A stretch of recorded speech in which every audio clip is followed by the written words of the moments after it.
Selamat pagi semuanya. Pagi, Bu. Gimana kabarnya? Sehat nggak? Sehat, Bu. Oke, sebelum memulai pembelajaran, ada baiknya kita berdoa terlebih dahulu. Berdoa menurut kepercayaan masing-masing. Berdoa dimulai. Amin. Berdoa selesai. Nah, di sini kita akan mempelajari tentang teks prosedur seperti yang sudah terpampang. Seperti yang sudah terpampang di atas. Oke, sebelum memulai pembelajaran, di sini saya akan membacakan tujuan dari teks prosedur. Nah, tujuannya itu adalah untuk memberikan langkah-langkah yang jelas dan sistematis kepada pembaca agar dapat melakukan sesuatu kegiatan, membuat sesuatu atau menggunakan sesuatu dengan benar dan mencapai hasil yang dicapai. Oke, sebelumnya, apakah kalian pernah mengikuti pertunjukan memasak? Pernah, Bu.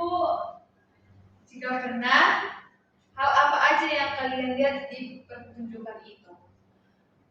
Kegiatan memasak, terus alat-alat masakan yang digunakan secara besar-besaran, terus hasil masakannya yang jadi yang enak, yang disajikan dengan bagus.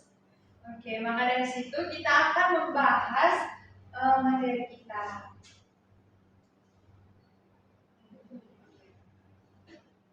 Nah, pengertian teks prosedur adalah teks yang berisi langkah-langkah atau pertunjukan untuk melakukan sesuatu kegiatan atau membuat sesuatu secara sistematis seperti yang kalian bilang tadi, yang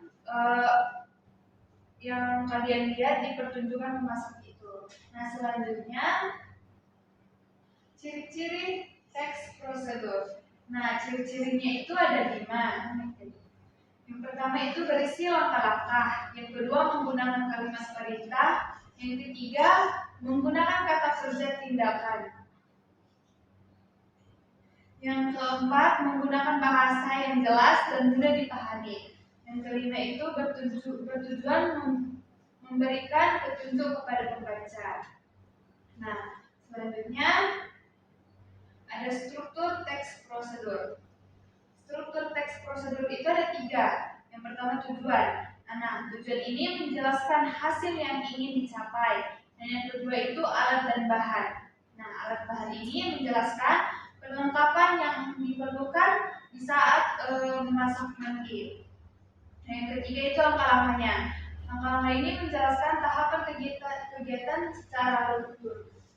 Oke, selanjutnya contoh teks prosedur. Nah, contohnya itu seperti yang kalian bilang tadi, kalian pernah melihat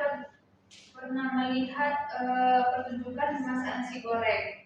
Nah, di sini ada cara membuat nasi goreng dan alat dan bahannya. Yang pertama itu nasi putih, yang kedua itu minyak goreng, yang ketiga bawang merah, dan yang keempat bawang putih, yang kelima garam, dan yang keenam kecap manis. Oke, yang pertama selanjutnya itu ada langkah-langkahnya. Langkah-langkah dari memasak nasi goreng itu, yang pertama panaskan minyak goreng, yang kedua tumis bawang hingga harum, yang ketiga masukkan nasi putih, yang keempat tambahkan garam dan kecap manis, yang kelima aduk hingga tercampur rata, yang keenam sajikan selagi hangat. Oke, selanjutnya itu ada kaidah kebahasaan. Kaidah kebahasaan ini dibagi 2.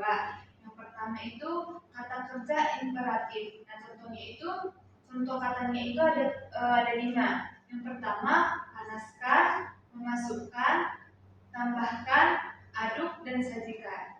Itu dari contoh kata imperatif. Dan yang contoh selanjutnya itu ada contoh konjungsi temporal. Nah, contohnya pertama, kemudian, selanjutnya, setelah itu, dan terakhir. Oke, metode selanjutnya ada. Nah, pentingnya mengikuti langkah-langkah secara berurutan.